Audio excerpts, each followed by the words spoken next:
एक ऐसे विशाल साम्राज्य के बारे में सोचना जहां एक सुल्तान का खौफ इस कदर हावी है कि उसके सबसे बड़े सबसे ताकतवर मंत्री भी अपने ही घर की चारदीवानी के अंदर कानाफूसी करने से डरते हैं। हम्म। मतलब जहां सुल्तान के सामने खड़े होने की किसी की हिम्मत ही नहीं है। और हर कोई जमीन पर लेटकर उसके पैर चूमने को मजबूर है। बिल्कुल।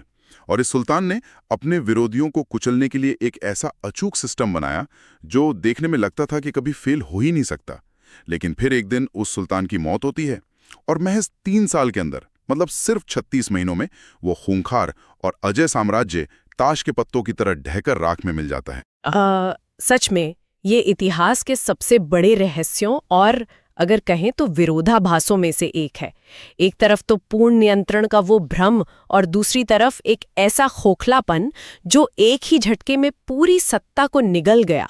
हमारे पास मध्यकालीन भारतीय इतिहास और खास तौर पर जो दिल्ली सल्तनत का कालखंड है, उसके कई प्रामाणिक ऐतिहासिक नोट्स और दस्तावेज मौजूद हैं, जो कि बलबन के उदय से लेकर क्यूमर्स तक के सफर का एक बहुत ही डार्क पॉलिटिकल ड्रामा पेश करते हैं। हाँ, डार्क पॉलिटिकल ड्रामा सही शब्द है। और इस चर्चा का मकसद सिर्फ कुछ तारीखें या नाम याद करना नहीं है, बल्कि ये समझना है कि कैसे कोई इंसान बिल्कुल शून्य से उठकर पूर्ण सत्ता हासिल करता है। उसे बनाए रखने के लिए वो किस हद तक मनोवैज्ञानिक खेल खेलता है और बिना किसी सही उत्तराधिकार के वो सत्ता कितनी जल्दी खत्म भी हो जाती है। सही कहा।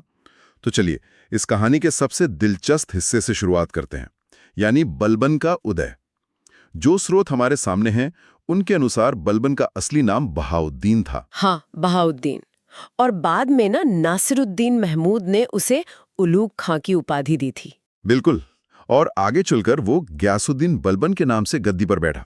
उसके शासनकाल को द्वितीय इलबरी वंश की शुरुआत भी माना जाता है। लेकिन मुझे जिस चीज ने सबसे ज्यादा चौंकाया ना, वो है इसका शुरुआती सफर। मतलब वो अस्तबल से लेकर सिंहासन तक का सफर। हाँ, अगर इसे आज के कॉरपोरेट जगत के नजरिए से देखें तो ये बिल्कुल वैसा है जैसे कोई इंसान किसी बहुत बड़ी मल्टीनेशनल कंपनी में एकदम निचले स्तर की एंट्री लेवल नौकरी से शुरुआत करे, फिर वो हर नए बॉस के साथ अपनी जगह पक्की करता जाए और एक दिन उसी कंपनी का सीईओ बन जाए। ये तुलना काफी हद तक सटीक है, क्योंकि बहाउद्दीन का सुल्तान गयासुद्दीन बलबन बनने तक का जो सफर था वो रातों रात हुआ कोई चमत्कार नहीं था। ये दशकों लंबी बेहद सोची समझी रणनीति थी। देखिए, बहरामशाह के समय वो अमीर शिकार था, यानी शाही शिकार का प्रभारी। ये भले ही एक छोटा पद था, लेकिन सुल्तान के बहुत करीब रहने का मौका देता था। लॉजिस्टिक्स को समझें तो घोड़े ही उस समय की सबसे बड़ी मशीनरी थे। मतलब बिना घोड़ों के पूरी सेना एक कदम भी आगे नहीं बढ़ सकती थी। एकदम सही। तो अस्तबल का प्रमुख होना आज के समय में जैसे किसी देश की पूरी सेना के ट्रांसपोर्ट और लॉजिस्टिक्स विंग को कंट्रोल करने जैसा है। आपने बिल्कुल सही नब्ज पकड़ी है। उसकी वजह से सैन्य शक्ति के केंद्र पर बलबन का सीधा नियंत्रण स्थापित हो गया था। और इसके बाद नासिरुद्दीन महमूद के समय वो नायब ममलिकात बन गया। मतलब साम्राज्य का उपशासक, या कह लें कि डिप्यूटी सुल्तान। हाँ, यहाँ जो बात सबसे ज्यादा ध्यान खींचती है वो है उसकी एडेप्टेबिलिटी, मतलब हर माहौल में खुद को ढालने की कला। उस दौर में सत्ता परिवर्तन बहुत हिंसक होते थे। पुराने सुल्तान के करीबियों का तो सीधे कत्ल कर दिया जाता था। लेकिन बलबन जिंदा भी रहा और हर बार उसका ओहदा बढ़ता ही गया। ऐसा इसलिए क्योंकि वो जानता था कि सत्ता के गलियारों में खुद को इतना अपरिहार्य कैसे बनाया जाए कि नया शासक भी उसके बिना प्रशासन न चला सके।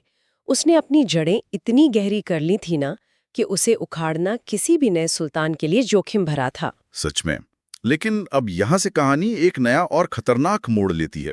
बलबन अब खुद सुल्तान बन चुका है, यानी उसे सीईओ की कुर्सी मिल गई है।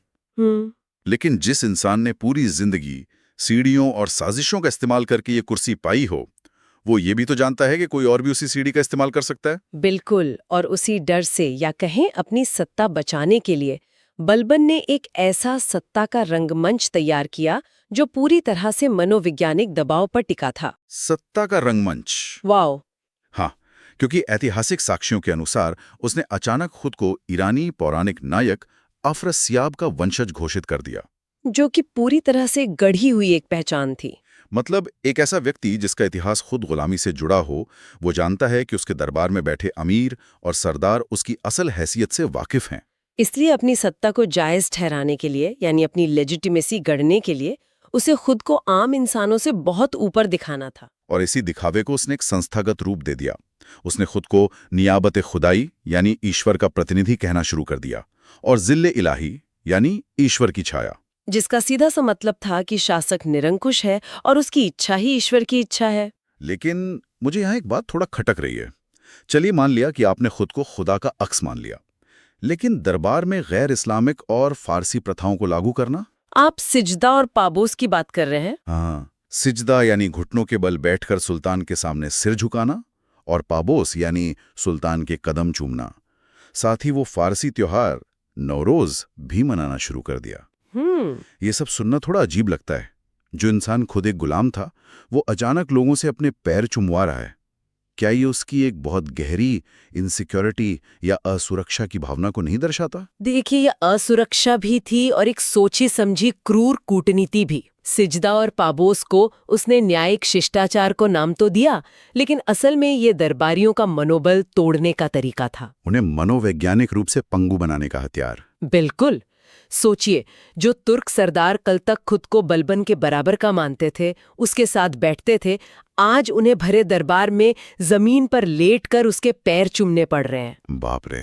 ये उनके अहंकार को कुचलने का एक मास्टर स्ट्रोक था। जब आप रोज किसी के सामने रेंगते हैं ना, तो आपके अंदर बगावत करने की हिम्मत खुद ब खुद मरने लगती है। लेकिन बगावत की बात करें तो दस्तावेज एक और बेहद चौंकाने वाले फैसले की तरफ इशारा करते हैं। सत्ता में आने के बाद बलबन का सबसे पहला और बड़ा कदम था तुर्क-ए-चहलगानी को पूरी तरह से नष्ट कर देना। हाँ, जो कि उस समय का सबसे ताकतवर राजनीतिक गुट था। सुनने वालों की जानकारी के लिए बता दूं कि तुर्क-ए-चहलगानी 40 सबसे ताकतवर तुर्क सरदारों का एक खास समूह था। ये वो लोग थे जो असल में तय करते थे कि दिल्ली की गद्दी पर कौन बैठेगा, यानी असली किंग मेकर्स। किंग मेकर्स, बिल्कुल। और बलबन खुद इसी समूह का एक अहम हिस्सा रहा था। इसी की मदद से वो सत्ता के शीर्ष तक पहुंचा था। तो क्या ये सीधा सीधा पाखड़ नहीं था? मतलब जिस सीढ़ी से चढ़कर आप ऊपर पहुंचे उसी को आग लगा दी? राजनीति के इस निर्मम खेल में इसे पाखंड नहीं बल्कि सर्वाइवल कहते हैं। चहलगानी कोई आम समूह नहीं था, ये एक शैडो काउंसिल की तरह काम करता था। इल्तुतमिश ने इसे बनाया था, लेकिन समय के साथ ये सरदार इतने ताकतवर हो गए थे कि वे सुल्तानों को कठपुतली की तरह नचाने लगे थे। और बलबन उनके काम करने के तरीके, उनकी साजिशों की रग रग से वाकिफ था। क्योंकि वो खुद भी तो वही करता आ रहा था। हाँ, सही बात है। वो गहराई से जानता था कि जो समूह उसे रातों रात सुल्तान बना सकता है, वो कल सुबह उसे गद्दी से उतारकर मौत के घाट भी उतार सकता है। एक तानाशाह बनने की सबसे पहली शर्त यही होती है कि साम्राज्य में कोई भी किंग मेकर जीवित ना रहे। तो उसने चुन चुनकर चहलगानी के सदस्यों को रास्ते से हटाना शुरू कर दिया। हाँ, किसी को जहर दिलवाया, किसी की हत्या करवाई या उन्हें छोटे छोटे अपराधों में फंसाकर खत्म कर दिया। मतलब अपने ही गॉडफादर्स को मार डाला। लेकिन सिर दरबार के अंदर मनोवैज्ञानिक खौफ पैदा करने से तो एक इतना बड़ा साम्राज्य नहीं चलता ना। बाहर की दुनिया में भी तो चुनौतियां थीं। अपने विरोधियों और विद्रोहियों को कुचलने के लिए बलबन ने लौह एवं रक्त यानी आयरन एंड ब्लड की नीति अपनाई, खासकर मेवातियों के खिलाफ। हाँ, मेवातियों के खिलाफ। असल में दिल्ली के आसपास मेवातियों ने बहुत उपद्रव मचा रखा था। वे जंगलों में छुपकर हमले करते थे और राजधानी के लिए सीधा खतरा बन गए थे। और वहां बलबन ने ये संदेश देने के लिए कि उसके राज में कोई कानून व्यवस्था से नहीं खेल सकता, बेहद क्रूर रास्ता चुना। तो ये लौह और रक्त की नीति काम कैसे करती थी? लौह का मतलब था तलवार और सैन्य बल, और रक्त का मतलब था बेरहम कत्लेआम। उसने जंगलों को कटवा दिया ताकि विद्रोहियों को छुपने की जगह ही न मिले। 3000 अफगानों को खास तौर पर इसी काम के लिए सेना में भर्ती किया गया और पूरे के पूरे इलाकों का सफाया कर दिया गया। भयानक। और सेना की बात निकली है तो ये भी गौर करने लायक है कि उसने सैन्य प्रशासन को पूरी तरह से नया रूप दिया। उसने दीवाने अर्ज नाम का एक स्वतंत्र और नया सैन्य विभाग बनाया, जिसका सेना मंत्री, जिसे आरिज़े मुमालिक कहा जाता था, इमादुल मुल्क को नियुक्त किया गया। इस विभाग का काम सेना की भर्ती, उनके घोड़ों का रिकॉर्ड रखना और सेना को चुस्त दुरुस्त रखना था। लेकिन नोट्स में एक प्रशासनिक प्रयोग का जिक्र है जो बहुत दिलचस्प है। बलबन ने सैनिकों को इक्ता यानी जमीन देने की बजाय नकद वेतन देने की व्यवस्था शुरू करने की कोशिश की थी, जो कि बुरी तरह विफल रही थी। हाँ, और यहाँ मैं अपनी एक समझ जोड़ना चाहूँगा। मुझे लगता है कि 13वीं सदी में बैंकिंग या करेंसी सिस्टम उतना विकसित तो था नहीं। अगर आप हजारों सैनिकों को सिर्फ नगद पैसा देंगे तो युद्ध अभियान के दौरान उन्हें खाने पीने और रसद का सामान खरीदने के लिए स्थानीय बाजारों पर निर्भर होना पड़ेगा, जो कि बिल्कुल व्यवहारिक नहीं था। वही तो। आपकी ये सोच बिल्कुल सही दिशा में है। उस समय की अर्थव्यवस्था पूरी तरह से मौद्रीकृत यानी मोनेटाइज्ड नहीं थी। जमीन की पैदावार ही सबसे बड़ी संपत्ति हुआ करती थी। जब आप सैनिकों को नकद वेतन देते हैं तो बाजार में अचानक मांग बढ़ती है, जिससे मुद्रास्फीति या महंगाई पैदा हो सकती है। और उस जमाने में दूर दराज के इलाकों में लगातार नकदी पहुंचाना भी तो एक बहुत बड़ा लॉजिस्टिक नाइटमेयर रहा होगा। बिल्कुल, ये इस बात का बेहतरीन उदाहरण है कि एक शासक चाहे कितना भी निरंकुश और ताकतवर क्यों न हो, अर्थशास्त्र के अपने सख्त नियम होते हैं। वो किसी सुल्तान के फरमानों के मोहताज नहीं होते। ये बहुत ही बारीक और महत्वपूर्ण बिंदु है। प्रशासन सिर्फ खौफ और आदेशों से नहीं चलता। लेकिन अगर हम बात करें कि उसका कौन सा प्रयोग सबसे ज्यादा सफल रहा, तो वो यकीनन उसका खुफिया विभाग था बरीद मुमालिक। जासूसों का जाल। हाँ, जासूस जिन्हें बरीद कहा जाता था, उनका एक ऐसा मजबूत जाल जिसने पूरे साम्राज्य को अपनी जकड़ में ले रखा था। इसे पढ़कर मुझे आज के मॉडर्न सर्विलेंस स्टेट या डेटा ट्रैकिंग सिस्टम की याद आ गई। जैसे हर किसी के ऊपर एक हिडन कैमरा लगा हो और ये जासूसी तंत्र सीधा सुल्तान को रिपोर्ट करता था। बलबन के समय में जानकारी ही सबसे बड़ी ताकत थी। इन जासूसों का काम केवल खबरें लाना नहीं था, बल्कि ये सुनिश्चित करना था कि कोई भी अधिकारी सुल्तान के खिलाफ बगावत का सपना भी न देख सके। इस कड़े नियंत्रण के उदाहरण भी बहुत खौफनाक हैं। नोट्स में बदायूं के इक्तदार मलिक बकबक और अवध के इक्तदार अमीन खान का जिक्र है। हाँ, इक्तदार उस समय के क्षेत्रीय गवर्नर या सामंत होते थे, जिनके पास अपनी जमीन, अपनी सेना और बहुत सारा पैसा होता था। सोचिए, इतने बड़े और ताकतवर लोगों को जासूसों की रिपोर्ट के आधार पर सरेआम कूड़े मारे गए। जब आम जनता और बाकी सरदारों ने देखा कि सुल्तान के जासूस इतने ताकतवर हैं कि वे सूबे के सबसे बड़े अधिकारियों को भी सरेआम अपमानित करवा सकते हैं, तो पूरे साम्राज्य में खौफ की एक लहर दौड़ गई। दीवारों के भी कान होते हैं, ये कहावत शायद इसी दौर के लिए बनी थी।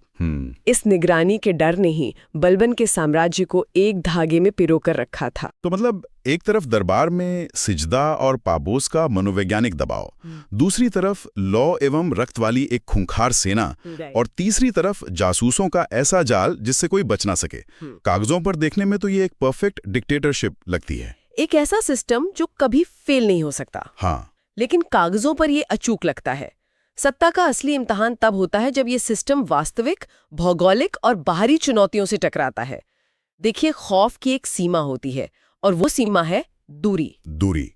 अच्छा, और यहीं से हमारी चर्चा का वो आखिरी हिस्सा शुरू होता है जहां ये मजबूत साम्राज्य ताश के पत्तों की तरह ढह जाता है। बिल्कुल। इतने कड़े नियंत्रण के बावजूद 1279 में बंगाल में तुगरिल खान ने विद्रोह कर दिया, और ये कोई छोटी मोटी बगावत नहीं थी। इसे दबाने के लिए सुल्तान ने पहले अमीन खान को भेजा, वो हार गया। फिर तितिर को भेजा, वो भी असफल रहा। फिर शहाबुद्दीन गया और वो भी मार खा के लौट आया। तो यहाँ ये समझना जरूरी है कि दिल्ली और बंगाल के बीच की दूरी बहुत ज्यादा थी।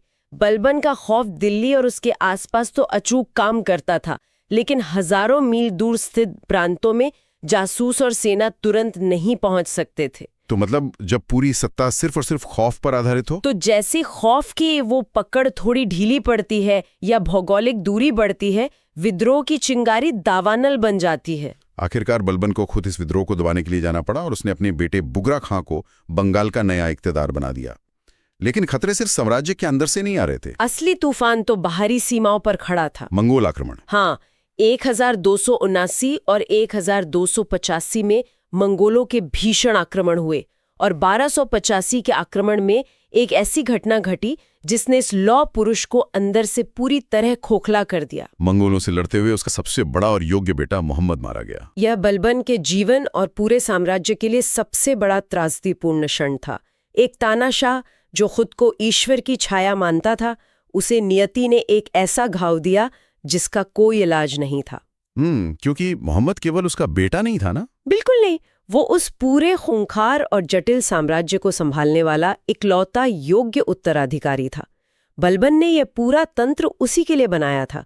मोहम्मद की मौत ने केवल एक पिता को नहीं तोड़ा, बल्कि बलबन के साम्राज्य के भविष्य को ही दफन कर दिया। और इस सदमे का असर कितनी जल्दी और भयानक रूप से सामने आया, इसकी आंकड़े किसी को भी हैरान कर सकते हैं।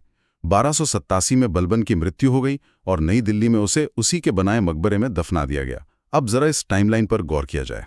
हाँ, टाइमलाइन बहुत दिलचस्प है। 1287 में बलबन मरता है।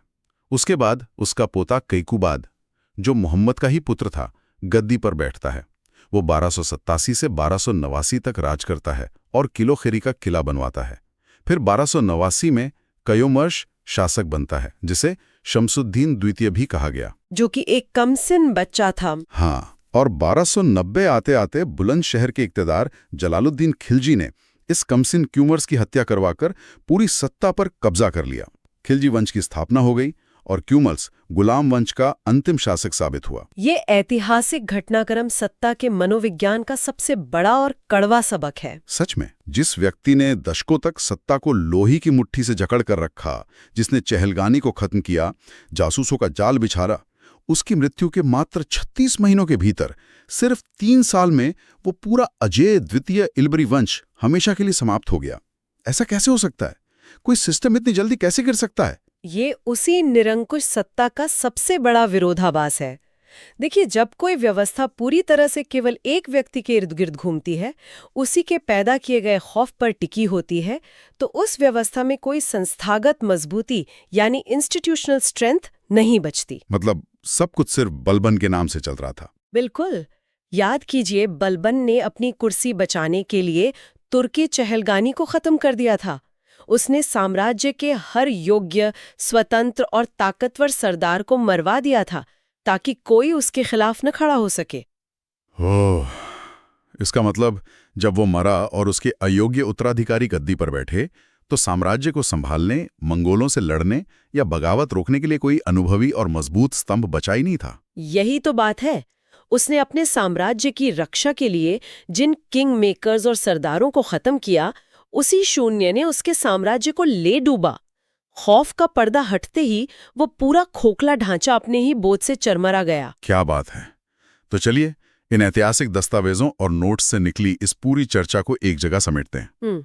ये कहानी सिर्फ एक राजा के अस्तबल से सुल्तान बनने और फिर उसके पतन की दास्तान नहीं है। ये इस बात का एक गहरा अध्ययन है कि सत्ता कैसे पाई जाती है, उसे बनाए रखने के लिए इंसान किस हद तक जा सकता है। और सबसे महत्वपूर्ण बात, बिना किसी योग्य उत्तराधिकार और संस्थागत ढांचे के वो सत्ता कितनी जल्दी धूल में मिल जाती है। इतिहास केवल तारीखें नहीं बताता, बल्कि ये भी दिखाता है कि जब व्यवस्थाएं इंसानों से बड़ी नहीं होती तो उनका पतन निश्चित होता है। बिल्कुल सही कहा। और इसी के साथ हम आज की इस गहन चर्चा के अंत पर पहुंच गए हैं। लेकिन इसे खत्म करने से पहले इन पन्नों से निकला एक बेहद गहरा विचार छोड़कर जाना चाहूंगा। इस पर जरूर गौर किया जाना चाहिए। हाँ, बिल्कुल। बलबन ने अपना पूरा जीवन बाहरी मंगोल आक्रमणों से अपने साम्राज्य को बचाने और अपने जासूसों के जरिए आंतरिक विद्रोहों को कुचलने में लगा दिया। उसने खौफ की एक ऐसी ऊंची दीवार खड़ी की जिसे कोई पार न कर सके। लेकिन विडंबना देखिए, उसके साम्राज्य और पूरे गुलाम वंश का अंत किसी बाहरी